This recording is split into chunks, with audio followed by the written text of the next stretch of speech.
Hey, it's Dante here. Today I will be demonstrating a tutorial on the Genesis trim plate. Basically, this is the Edwards Genesis mounted on a double gang back box or a 4-inch back box. You can either get a metal adapter plate, or you can get a design to go with the Genesis. So first and foremost, you're going to want to put the Genesis horn strobe onto the trim plate. When you screw it in, the holes start off small, but when you screw it in, they get bigger.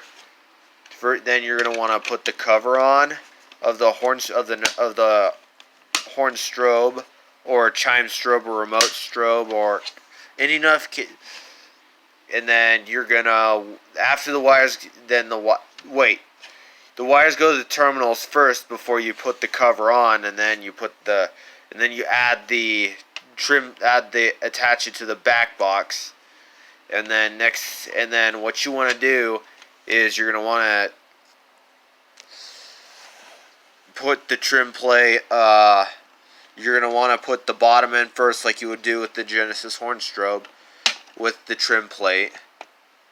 And you want to make sure verify that that's connected, and voila, you have your trim plate attachment.